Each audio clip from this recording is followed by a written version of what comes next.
Okay, so it's 6 p.m. Welcome everyone to SAVE Speaker Series. Right now we are launching a poll and we would like for you to complete that as quickly as possible. All the responses to the poll are anonymous.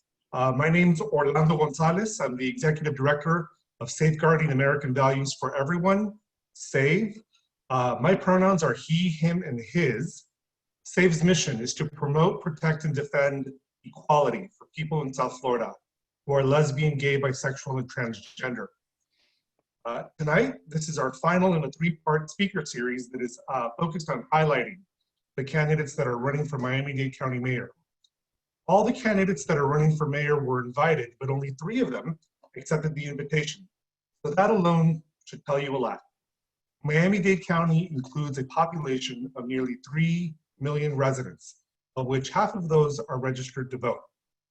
We're excited to be able to put these together for you so that we can be able to help support your ability to make an informed decision when you go to vote in August and November.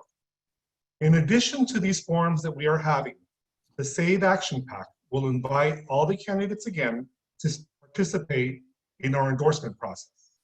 The candidates that wish to receive an endorsement will respond to a questionnaire that we will provide them.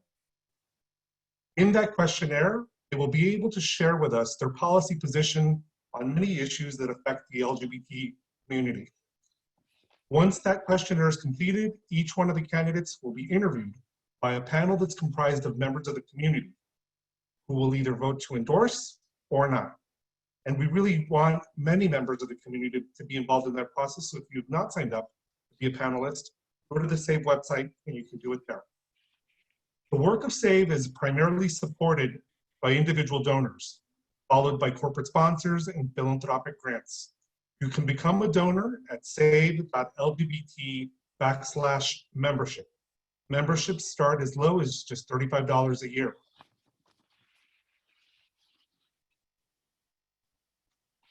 If you've not responded to the poll, please do so now. Today's forum will include a 15-minute presentation by former Mayor Alex Penelas. Following the presentation, we will take questions from the public.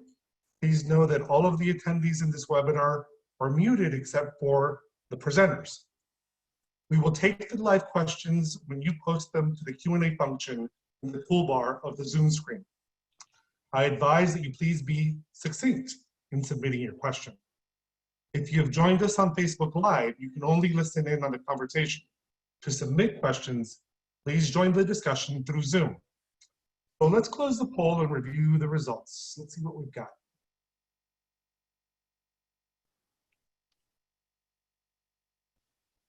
Okay, so we've got about a nice room today. There's about 25 people in the room listening on Zoom. Everybody's registered to vote.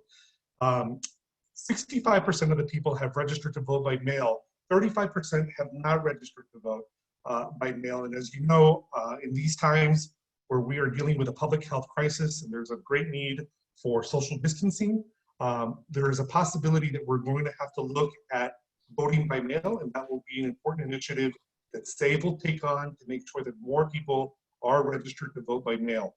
But I encourage you as much as possible to do that on your own. I do know that in conversations that we've had with members of the commission, that if you register to vote by mail now, you will actually help the county save money by reducing their mail-out efforts in asking if you want to register to vote by mail.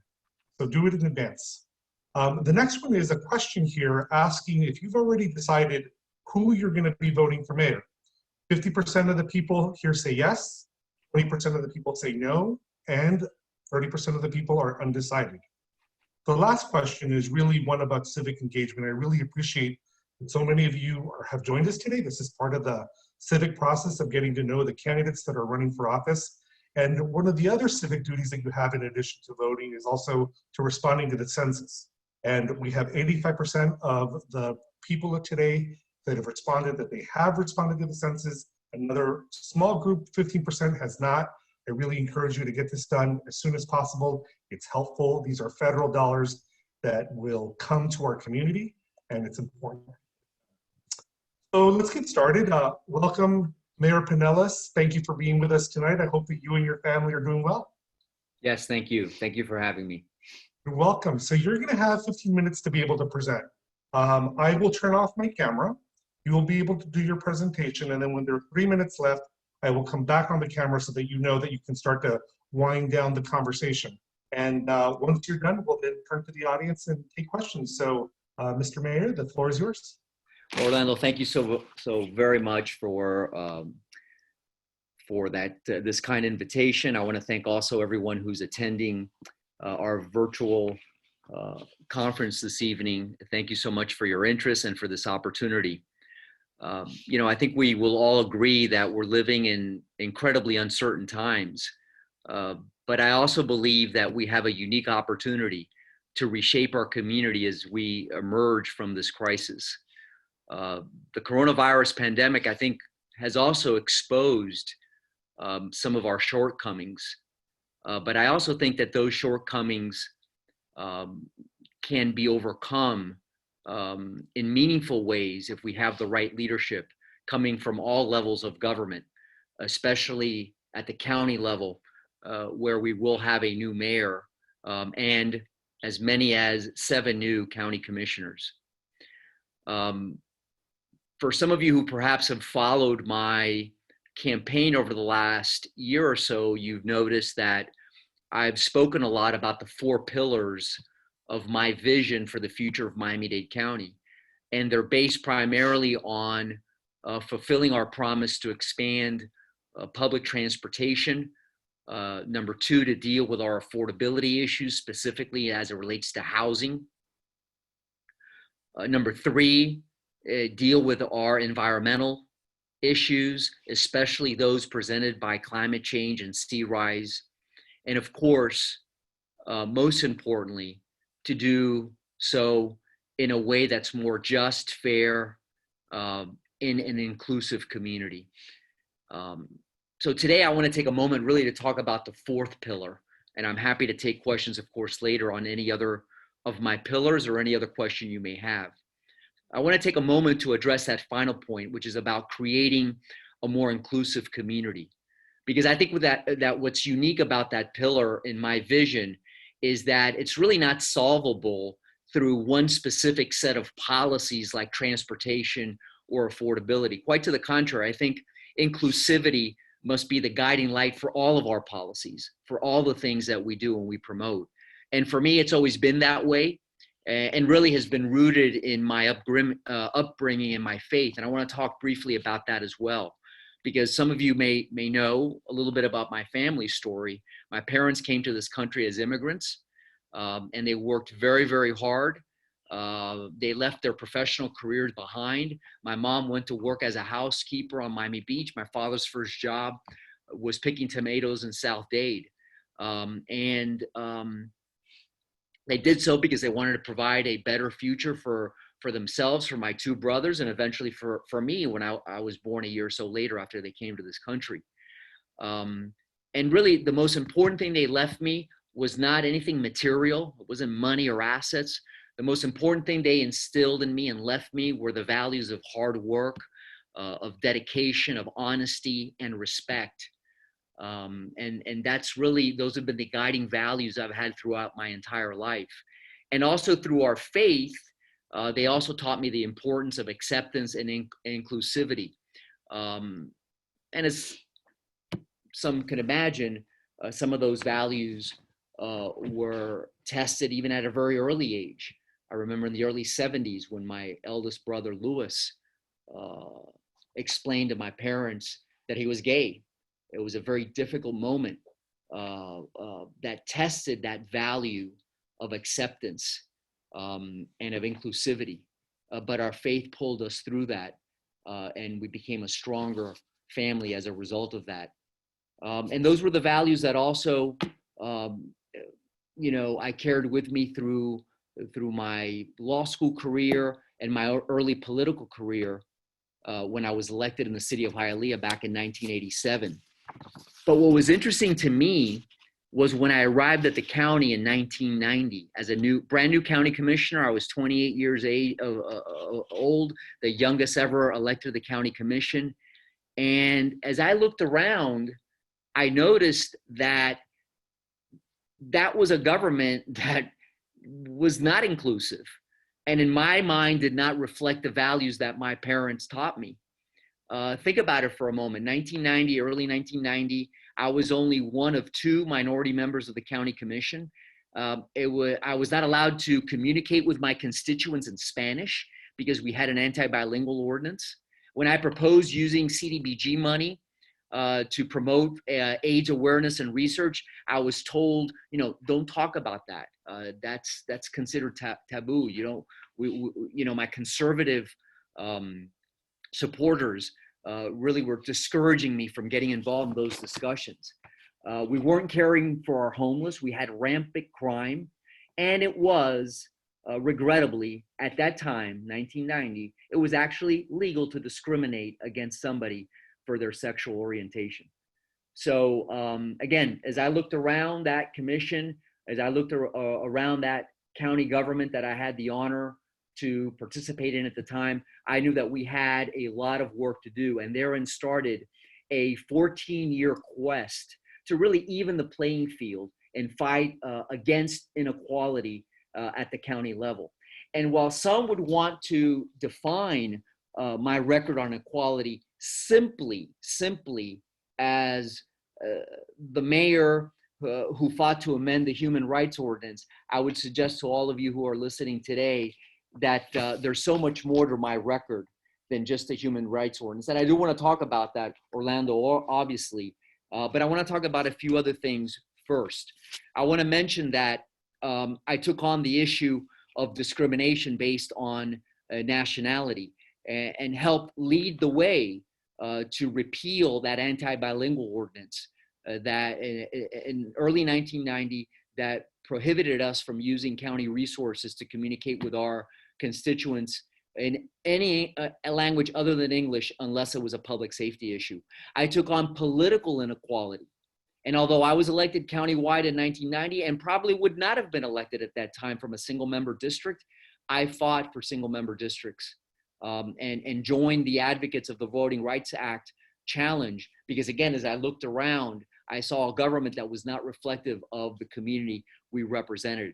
I also fought hard to even the playing field for the poor, for those who were down and out. And it was interesting because what was an assignment based on politics, shortly after we were elected from single member districts in 1993, I was appointed to chair the then brand new Committee on Homelessness, by the then chairman of the Board of County Commissioners, who beat me in that race. There was a race for the chairmanship of the commission.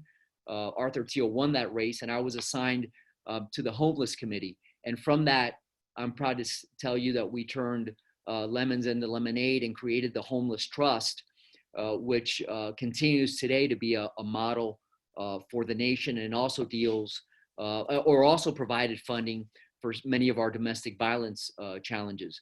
I also felt there was inequality as it related to violence, that certain marginalized communities were much more prone to crime and gun violence, and fought hard to bring about gun safety measures, closing the gun show loophole, sued gun manufacturers because I knew there was technology that provided for safer trigger locks on guns, increased funding for programs like our robbery intervention detail and our tactical narcotics teams. But I also felt that we had disparity in the area of doing business and procurement. And I'm proud to say that as mayor, the last time this county had a procurement policy based on race and gender basis criteria when I was mayor. We recognize race and gender based criteria for awarding contracts, something that doesn't exist today and is another pillar of my agenda. I fought against education inequality. When my boys started going to pre-K, and I said, wow, why is it that everybody's 4-year-old can't go to pre-K? And I quickly learned is because people couldn't afford it, and we could. And I fought against that inequality. And as you know, spearheaded the constitutional amendment in 2002 that now created the universal pre-kindergarten constitutional amendment for all 4-year-olds in the state of Florida. And over 2 million children have gone through that program. over the last 15 years. Also fought to expand opportunities in housing, under my infill housing program, as well as for transportation with the People's Transportation Plan. But again, it was that, I think, moment when I fought to expand the Human Rights Ordinance, which was a very difficult moment. It wasn't the most popular thing to do. And you all know the history. In 1977, there was an amendment passed at the county banning discrimination based on sexual orientation. A few years later, it was overwhelmingly repealed by voters 2-1. We came back in 1998, and I said very clearly, I was mayor at the time, that I would sign into law immediately if the commission passed that ordinance, amending the Human Rights Ordinance, and they did by a 7-6 vote, only to find ourselves 3 years later right back facing a repeal. The Christian Coalition threatened to recall me, if you all remember. And I took, again, a position that was unpopular, especially in the Hispanic community. And we fought that repeal effort. And thankfully, the community responded with a 53% vote against repeal. And I'm very proud of that moment. But by no means do I think is the only issue that defines my record on equality in this community. But as I fast forward to today, I'll say that we face a different set of challenges. And while we've made meaningful progress on a number of fronts, I still think we have a long way to go. And specifically today, Orlando, I wanted to talk a little bit about the amount of discrimination, violence, and fear that threatens our transgender community. And I want to talk about that because I'm concerned about the levels of discrimination, of violence. I'm concerned about the mental health issues. I know many of you have seen me be an outspoken advocate for more mental health programs in this community. A lot of that is based on my brother Pedro, who unfortunately passed through mental health issues and crises his entire adult life until he passed away a year and a half ago. And I think our transgender community in particular, faces many, many challenges, including those in the areas of mental health. The stigma associated is not only limited to our healthcare system, which is also a big issue, but also in our judicial system. I view with concern how HIV criminalization, for example, is widespread throughout our country, and something that's very, very detrimental. Policies criminalizing HIV AIDS, I think, are founded on the unfair stigma of what it means to be HIV positive. As mayor, some of you may recall, I fought to destigmatize HIV AIDS. Every year on December 1st, I would get tested publicly, very publicly, I would get tested for AIDS because I wanted to raise awareness. And I give a lot of credit to my brother Louis for that, who, as many of you know, led a community-based organization in Miami called Unión Positiva. And I learned from him and learned that it was important to lead by example. So all of that body of work really leaves me a lot of comfort in telling you today that I will work hand in hand with SAVE to fight the Florida legislature or any local laws that in any way attempt to enact discriminatory laws against our LGBTQ community. Conversion therapy is just one of the challenges we face. And of course, by no means do I think that's anything like a legitimate practice. I think it makes the mental health issue even worse. And I'm also concerned about efforts that are coming from the Florida legislature in particular that are anti-LGBTQ under the guise of religious freedom. That's another issue that I'm very concerned about. I'm a proud and devout Catholic. I go to church. I've been going to church my entire life. And let me be very honest, the Bible that I read and that I interpret is one that's taught me to love thy neighbor, to care for the poor, and to help those who have less than I do. And nowhere in the Bible that I read am I taught to discriminate against those who are not like me. And for me, that's a real problem. So for me, it's very upsetting that I see some of our, legislators and religious leaders justify the Bible as a rationalization for supporting policies, which we all know are discriminatory. But all of that, I want all of you to know that those are not the lessons that I learned from my faith. And it's actually my faith that has led me to be a champion for policies of inclusivity, some of which I've discussed today. So let me just say this in conclusion, because I'm sure my time is about to run up. It's my belief that discrimination against the LGBTQ community, or any community for that matter, is part of a larger theme of discrimination that is innate to many of the policies we've seen enacted over time. We cannot, and let me be very clear, we cannot address discrimination based on sexual orientation without addressing discrimination based on gender, on race, on ethnicity, on religion, or economic status. We have to deal with all of that. I think we all understand that these types of discriminatory practices are not exclusive to each other. If you're a trans woman of color, you're currently discriminated against for your gender, for your sexual orientation, and race all at the same time. So by understanding that, I think we can all then understand that the fight for equality really spans across every issue that we face as a community. I want to make sure that Orlando, you and the members and those listening can count on me to tackle these issues head on by getting to the root causes of them instead of just nibbling around the edges. Again, I think we have a unique opportunity to reshape our community into a more accepting and prosperous one. And I look forward to leading that effort from the mayor's office. So again, thank you for the time to allow me to explain briefly my vision for the future of Miami-Dade County. And I'm very much looking forward to answering any of the questions that you may have this evening. Great, thank you. And thanks for, I think, bringing in the discussion about faith. There's oftentimes sort of this idea that our community is godless.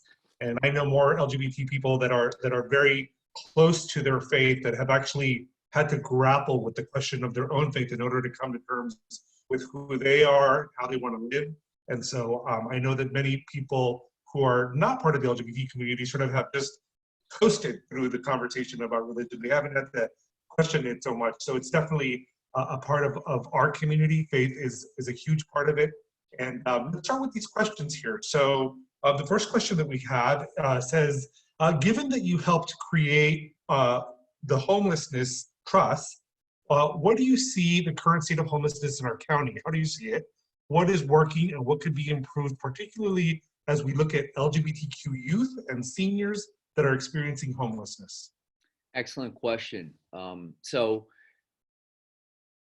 in 1993, our homeless count was over 8,500 individuals living on the streets of Miami. It was a very difficult time. Some of you may remember, we also had a judge that basically declared two free zones, 2 areas free of police interference. And the justification for that lawsuit was and that order was based on the fact that the judge felt that the community was not addressing homelessness in a comprehensive fashion.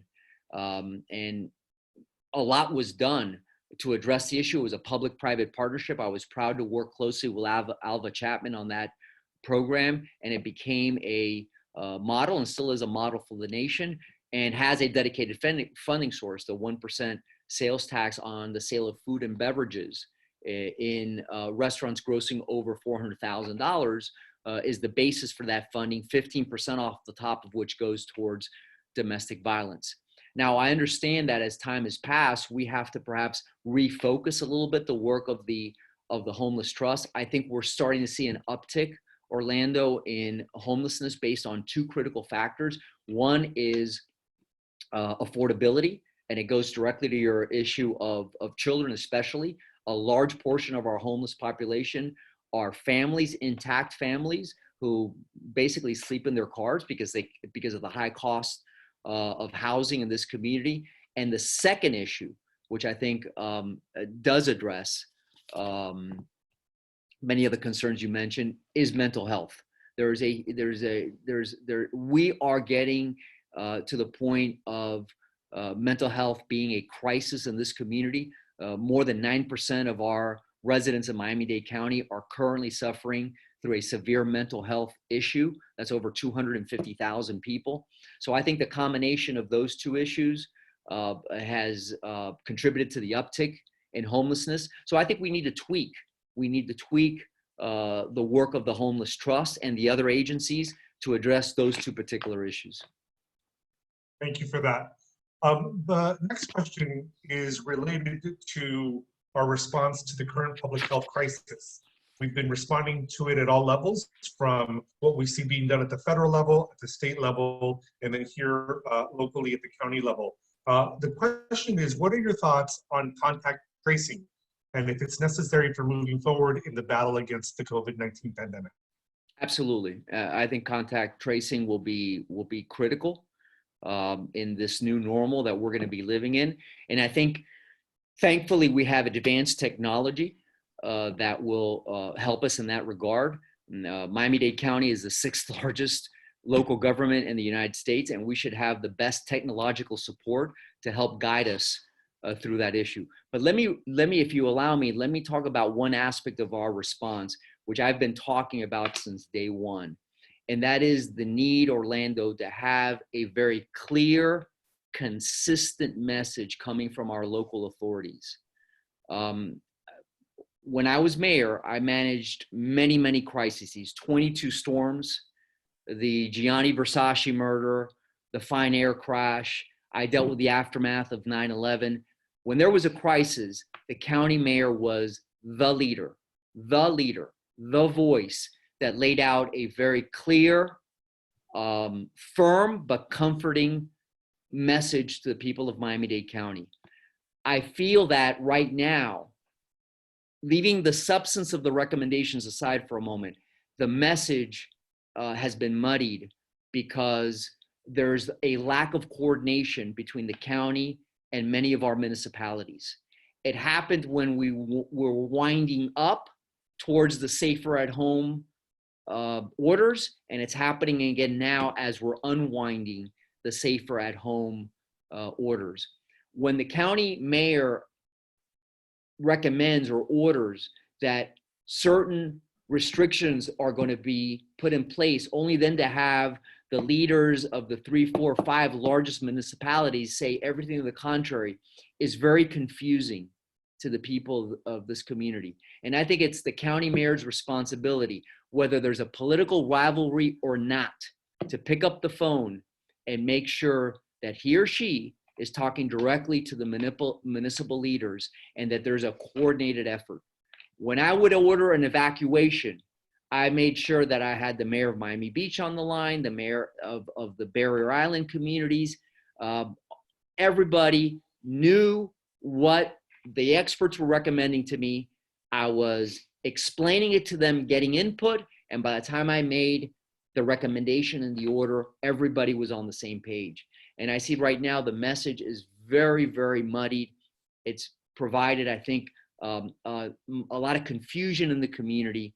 And I think that's one portion of the response that we need to work on. Great, thank you for that. That's really, I think when you talk about the coordination, right, oftentimes when I tell people that we're made up of, more than 30 cities under Miami-Dade County, people look at me and they say, what do you mean? Because they think that it's all just one big entity in and of itself. Let's go to the next question. So there might have been an impression after your last term in office as the mayor that there was widespread corruption and cronyism. There are some same claims for the current mayor and his family. How would you create a more independent, more independence from moneyed interest as the mayor at this time? Well, let me talk about the issue of open and transparent government, because I've always been a believer in that. I arrived to the city of Hialeah in 1987. My first legislative proposal, Orlando, was to require lobbyists to register and for elected officials to make full disclosures of their interests in order to avoid conflicts of interest. And you would have figured I would have been lynched for that, okay? The Hialeah of 1987 was a very challenging time. And I came in with a very, very uh, aggressive agenda on open and transparent government, something that I continued throughout my years at the county as a commissioner. You all may recall, I created and authored the ordinance creating the Ethics Commission, which today helps guide elected officials not only at the county, but throughout the municipalities as well. I fully funded the Inspector General. In fact, hired Paul Phillip, the former FBI special agent in charge of the Miami office, as my anti-corruption czar, because there was a corruption issue. There was a serious issue at the county, and I took it on. And one of his first recommendations, which I implemented immediately, was to require every county official to go through ethics training. And I took it even further and fully funded the anti-corruption unit of the Miami-Dade County Police Department. So I think my record on open and transparent government has been very clear. It's something that I've always been very open. I've been transparent in my policies, and will continue to do so. I'm there to do the people's work, not the work of any lobbyist or any special interest. Unfortunately, part of the problem, which has only been exasperated now, is the influence of money in politics, especially in this environment where candidates are allowed to have these soft money committees. None of that existed when I ran for office before. So if the influence of money was bad then, it's even worse now with these soft money committees. So these are all issues that continue, I think, to affect the perception of corruption. I think to some extent, to a great extent, I was at the forefront of fighting that, and certainly will continue to do so as mayor again. Thank you. The next question is, what affordable homeownership policies and funding appropriations will you prioritize for LGBTQ youth and millennials in particular, because they are mostly renting or are housing insecure? So let me talk generally about my affordable housing policy, because I think it would apply obviously across all segments of our community. So first of all, you should know that I've spent a lot of time now that I've been in the private sector for 16 years in the affordable housing space. Interestingly enough, though, without government money. It's all been private investment. And as a result of that, we are providing market rate, naturally occurring affordable housing opportunities to over the years to thousands of families in neighborhoods, primarily in Hialeah and places like Little Havana, and most recently over the last couple of years when we expanded into the city of Opa-locka. And I think that's given me a unique perspective on how affordable housing should work. Because I tell people all the time, one of the lessons that I've learned in the private sector is that when you sign personally on that dotted line, when you sign that promissory note and that guarantee, you're putting your own full faith and credit on the line, not the public's. And I think that allows you for a level of scrutiny that perhaps sometimes we don't provide in the public sector. And what I've learned is that we need to implement, I think, at least 4 different policies as it relates to affordable housing. First and foremost, we've got to deal with the current affordable housing stock. Because for all of this talk about developing new affordable housing, every month, every year, we are losing thousands and thousands and thousands of units of affordable housing in this community when it trades hands, when it goes from a generational holder of those assets to new investor types that are paying top dollar for rental properties because it's a cash flow business. And they're paying for those properties with very, very low cap rates, which means it inflates the purchase price tremendously. And banks were lending again, especially pre-COVID. We're lending up to 80–85% of loan to value. So that was creating an inflated market for existing stock. What does that mean? When I sell my assets to some investor, some foreign investor at 4 times the price that I acquired it for, trust me, it no longer is affordable, okay? Because the new buyer is not going to be able to afford to offer the same rent level that I do in my units in places like Hialeah or Opa-locka. So we've got to address the existing stock of affordable housing. On the development of new affordable housing, a couple things I want to mention. First of all, the most critical resource the county can provide now is not money. It used to be money. It's not money, it's land.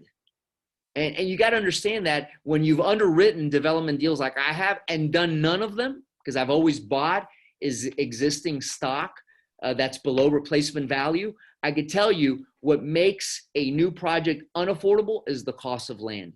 When you're paying $40,000 a door for land acquisition, it's no longer affordable.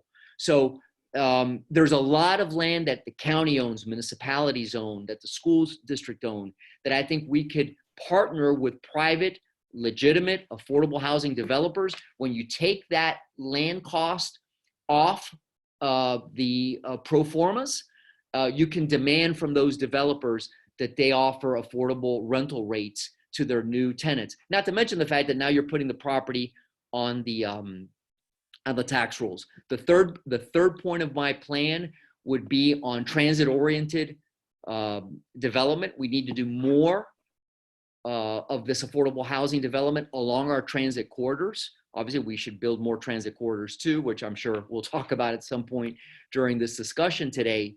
And if you do that, you could avoid what is one of the most expensive development costs for a developer, and that's the cost of developing parking spaces. There's no reason why we need to require 2 parking spaces per unit if you're building an affordable housing development on, for example, the Metro Rail corridor.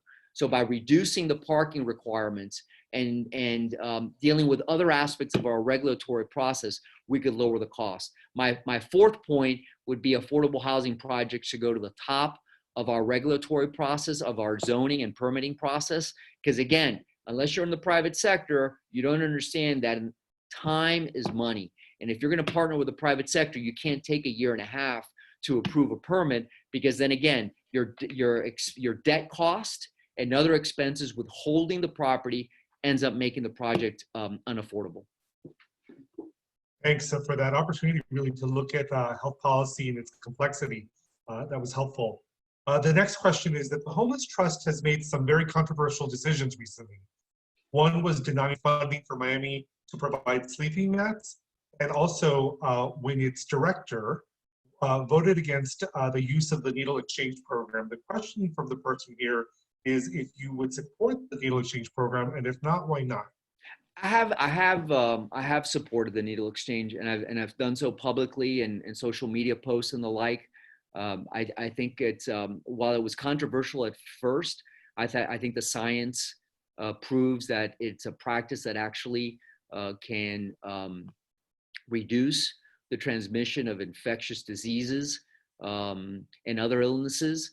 On issues like the sleeping mats and the restrooms, I do think that, at least from the Homeless Trust perspective, there's always been a focus on long-term rehabilitative programs. And there's a concern that very short-term programs like sleeping mats or restrooms really it provides a disincentive for a homeless individual to be part of the longer-term program to get off the streets. But certainly in a crisis moment like the one we're going through now, I think some of those policies need to be revisited. Now, none of that, Orlando, means that a municipality can't utilize their resources for programs like that they think are valid. But again, as the founding author of the Homeless Trust, it was my vision and Alva Chapman's vision. And by the way, this was a bipartisan group of individuals that sat on that trust. We were the founding members, people like Mike Abrams and Jeb Bush. I mean, across all sectors of the political partisanship, the Homeless Trust was meant to be a long-term, viable, sustainable model for dealing with homelessness. And I think the numbers have proven. You know, we were almost at 9,000 individuals back in the early 90s, and now we have a population that hovers perhaps a little bit over 1,000.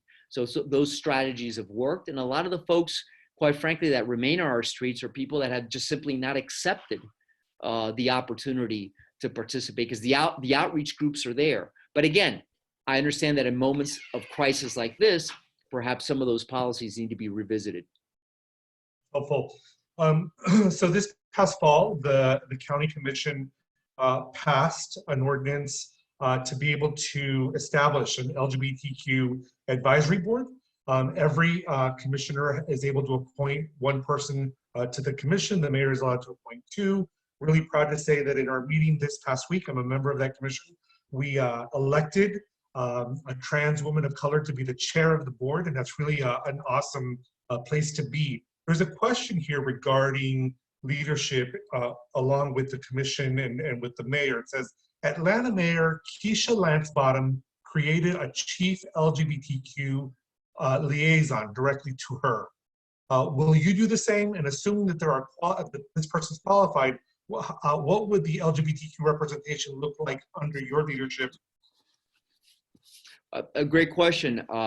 I was not aware of what the Atlanta mayor did. I commend her for doing it.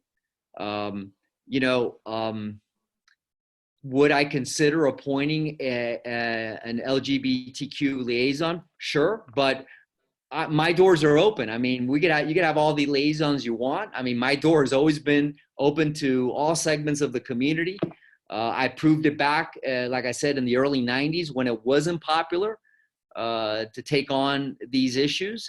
And I was the direct point of contact, and I was very vocal. I didn't have to do it through intermediaries, but certainly I would very much consider appointing a liaison, but it should not be seen in lieu of access to the mayor. I will be as accessible now as I was then to all communities.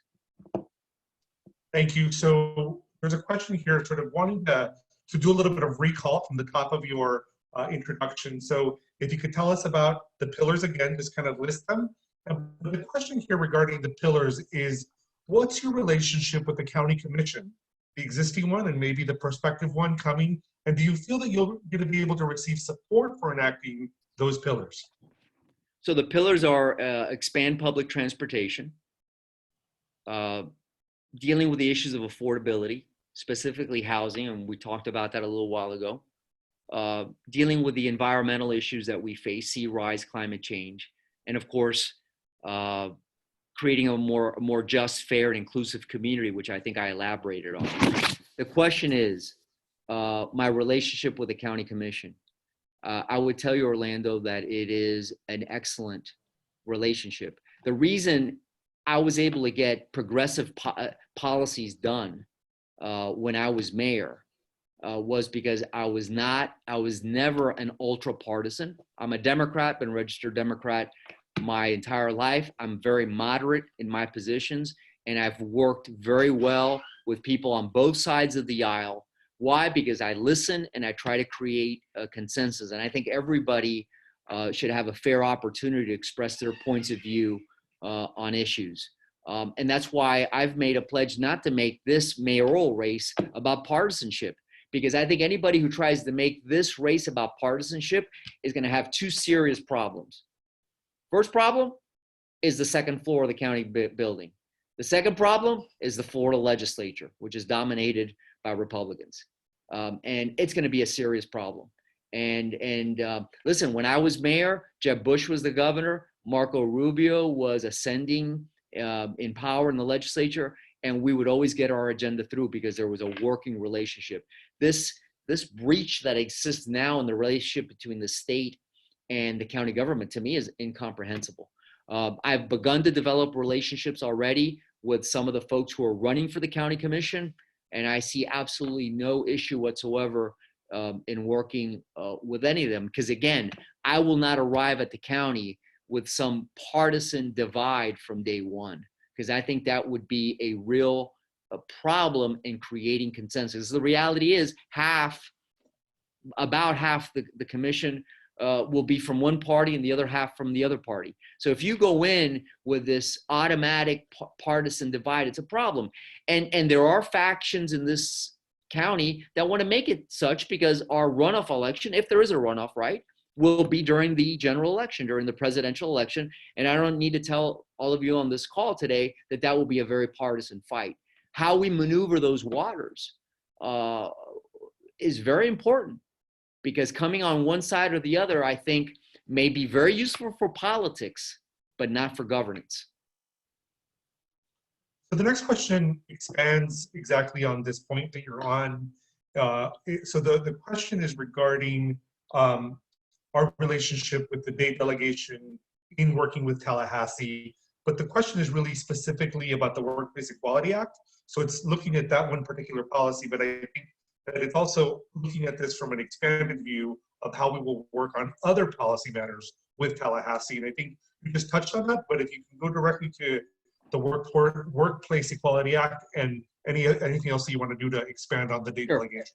Well, I talked briefly a little while ago in my opening comments about some of the legislation that's coming out of Tallahassee under the guise of religious freedom and the like, that's, you know, very discriminatory in nature. And I think that's one area that I could be very helpful. And again, because although I am a Democrat, I have a very good working relationship and have had with members of both parties. In fact, in the aftermath of the Expressway Authority controversy from a year and a half ago, I took it upon myself, even though I'm not elected yet, to meet with many of the ascending Republican members of the Florida legislature who will be in leadership positions during my time as mayor, to really start developing those relationships. And I think that's what you have to do. And those relationships, Orlando, will help not just on issues of discrimination, will help across the board, whether it's we're seeking funding for transportation or for housing or for environmental issues. It really cuts across all issues, because again, as I concluded on my opening comments, discrimination has to be looked at across the board. As it relates to all these issues. So it's all about relationships. It's all about not being an ultra partisan. And I think that will help me not only deal with some of the issues that I talked about with regards to transportation and the environment, but also on specific issues of discrimination that I know are important to all of us as well. Thank you for that. The next question is, what changes do you see taking place at the Stephen P. Clark Center that can make LGBTQ residents feel more safe and welcomed in attending commission meetings? Well, I think it'll be interesting to see, especially in the short term, what the future of any meetings are at the Stephen P. Clark building, right? In the short term, because obviously the new normal that we are going to have to live under in the coming weeks and months is really uncertain at this time. But for me, I mean, again, I know these are questions that are very specific to the LGBTQ community, but for me, equality is equality for everybody. Everybody should have access to their county government. Everybody should be represented as part of our government. And when I've been faced with specific challenges to equality, I've taken those issues seriously. So if there are specific recommendations, for example, that SAVE wants to make to me to include in my policy directives that specifically would provide members of the LGBTQ community with greater access to the government building, please provide them to me. I'd be more than happy to consider them. I think the advisory group that you mentioned a few moments ago, Orlando, is a great place to start that conversation, to set forth a series of recommendations that can be reviewed by the mayor and the new commission. Thank you for that. So the next question is about transportation. It says, what do you think went wrong with the halfpenny transportation tax? And why didn't it go toward a more comprehensive transit plan? Because it was grossly misspent. I mean, that's the bottom line. The halfpenny sales tax, you have to understand the history of why we did that. Because the federal government was sending all of their resources to communities that had dedicated funding sources, like Denver and the Big Dig in Boston, and New York and Washington, D.C. Money was not coming to Miami and Miami-Dade County because we didn't have a dedicated funding source. And the Halfpenny was meant to leverage those federal monies and to expand our rail system, to expand our bus fleet, and to provide for local projects like we see now with the trolleys and the like. And unfortunately, we had a recession in 2008, and the money at that time, the decision was made to use that money to start paying for the operations of maintenance of the old system, which is exactly what we told voters we would not do. I passed that amendment in 2002, left the county in 2004, and the rule is very clear: new money, new projects, right? And that's why we had a separate budget for the People's Transportation Plan. And when you look at everything that happened while I was still mayor, we went from 26,000 service bus miles to 38,000. We did the Golden Passport, providing for free transportation for anyone over 65. I left fully funded the rail expansion from Arlington Heights to the MIC, to the Miami International Airport, which, by the way, is the last expansion of rail in this county, was approved under my administration because of the People's Transportation Plan, only to see how that money has been grossly misspent over the last 15 years, with the support, in fact, of some of the very commissioners who today are running for mayor and asking for your votes. So to me, it was really one of the motivating factors of why I got into this mayoral race. When I re-engaged the public debate in the summer of 2018, when the Transportation Planning Organization was debating whether to expand rail or the bus system along the South Dade busway, and I heard that they said, oh, we can't do rail because we don't have the money. I said, well, wait a minute, we don't have the money. You know, you're collecting almost $300 million a year. Where is that money gone? Only to notice, to our last count, that close to $1.5 billion was siphoned off the Halfpenny to go for the operations and maintenance of the old system.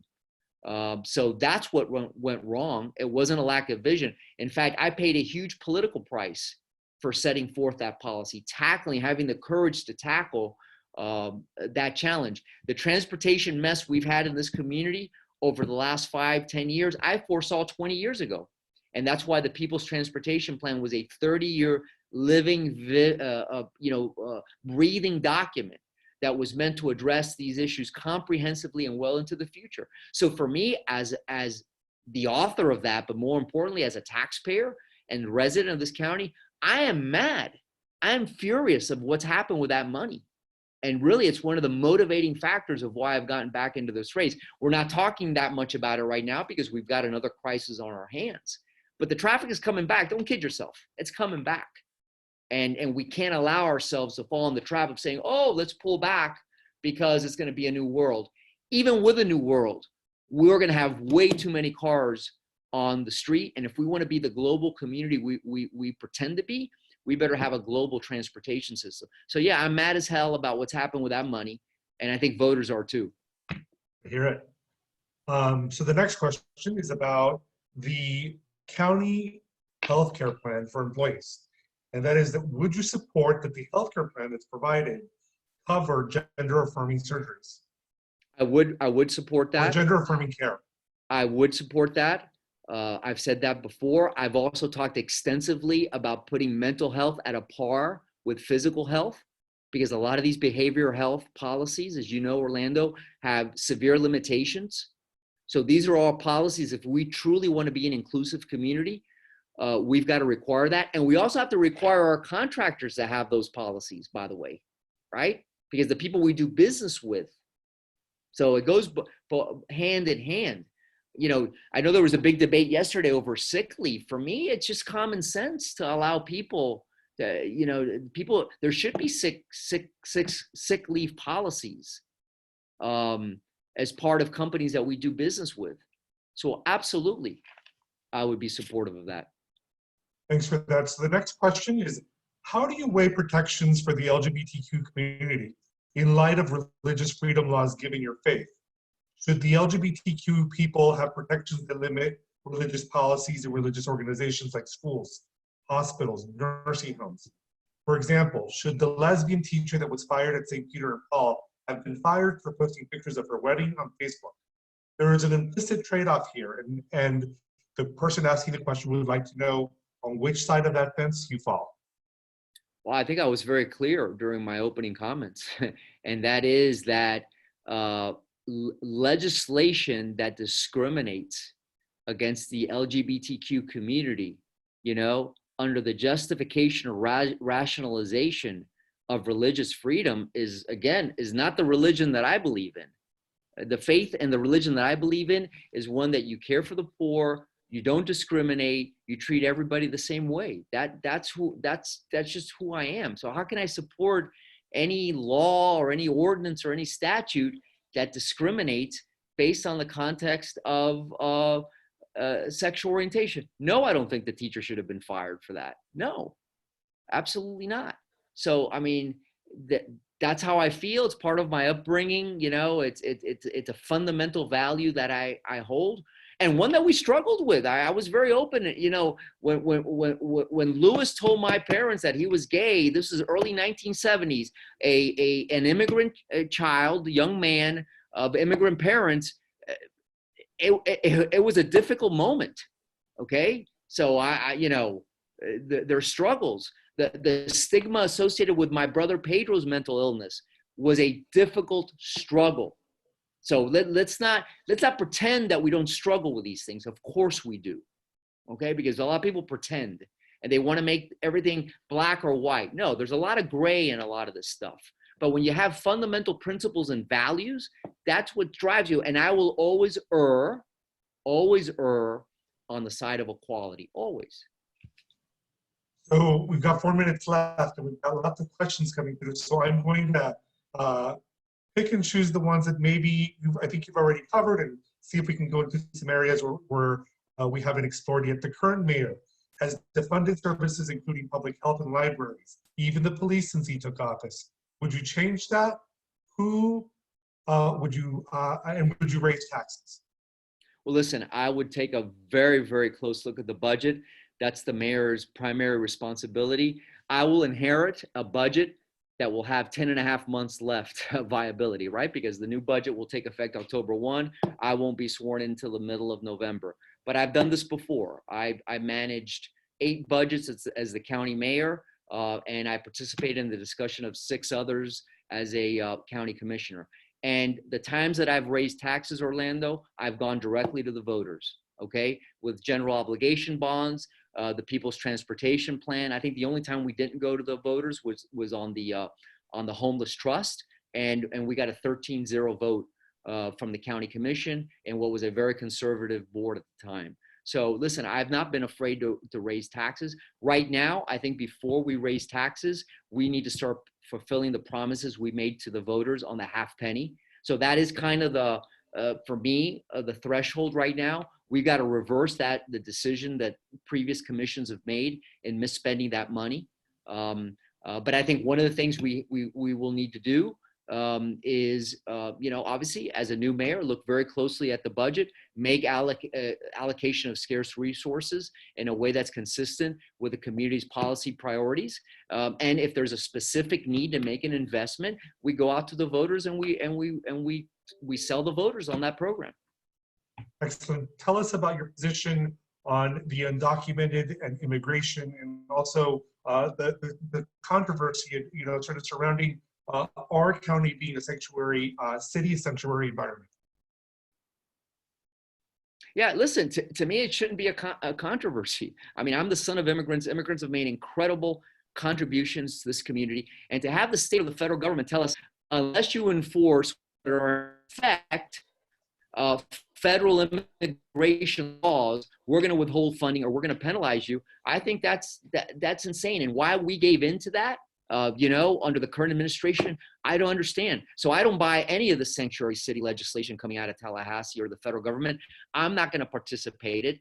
And just like I said 20 years ago, and I was raked over the coals when I said that my local county police would not pull Elian Gonzalez out of that home in Little Havana. Okay, that's the same, and I was raked over the coals 20 years ago for saying that. It's the same thing people are saying now, and they're celebrated for saying it. But let me repeat what I said 20 years ago. I do not think that our local police department should be serving as immigration police. So that's where I stand on the sanctuary city issue. Thank you. We're at the end. I'm going to give you a couple of 30 seconds here to have the last word. But what I want to do is remind folks that the purpose that SAVE is here at the table having this conversation is that we're looking to elect pro-equality candidates. That is our #1 mission this year in 2020. I want to remind everyone to please get involved as outstanding citizens. Remember to complete the US Census. There was a number of people who entered the poll at the beginning who had not completed it yet. Remember to register to vote. Of course, everybody that has participated today indicated that they had, but ask your neighbor and your friends and your family members if they've already done that to make sure that that is taken care of. This year, it's not just enough that we vote, but that we're extending that message to the people that are around us to make sure that people are actually getting this done. Because of the need for social distancing, there's obviously, I think, some challenges that are going to be happening at the ballot box. So remember to also vote, register to vote by mail. Those are two different pieces, registering to vote and then separately getting that part taken care of, which is a little bit more of an administrative piece, which is to register to vote by mail. And we invite you to be part of the process where you are with SAVE and the LGBTQ community to be panelists in interviewing all of the candidates that are running for office. This year, we will be involved in more than 90 races. I mean, there's just a ton of races that we're going to be involved in, doing interviews of every one of the candidates that are out there, anywhere from the local offices at the mayoral level to judges, you name it. Senators at the Florida state level and members of the House. So come get involved. It's a fun process. The discussions are always lively. You learn a lot about the people that are running for public office, and you get an opportunity to ask questions. I will pause there, and you, Mr. Mayor, have the last 30 seconds. Orlando, thank you for this opportunity. One thing we didn't talk about is why am I running for mayor? Okay, and I feel blessed. This community has been very good to me and my family. It's about giving back. The great thing about not needing to do this and doing it because I want to is it very much liberates me to do just what I think is right. I don't need a pay raise. That's not why I'm running for mayor. I'm not running for mayor because I have term limits and I got to run for the next job. And I have zero interest in continuing my political career. That's not what this is about. It's about service. It's about giving back to the community. But to do that, especially with all these challenges, I need partners. I need organizations like SAVE to work hand in hand with me to move this community forward. The challenges we face are extraordinary. They were before COVID, and they're even more so now. So what I'm looking for is, you said what you all are looking for. What I'm looking for is our partners, folks that and organizations that can work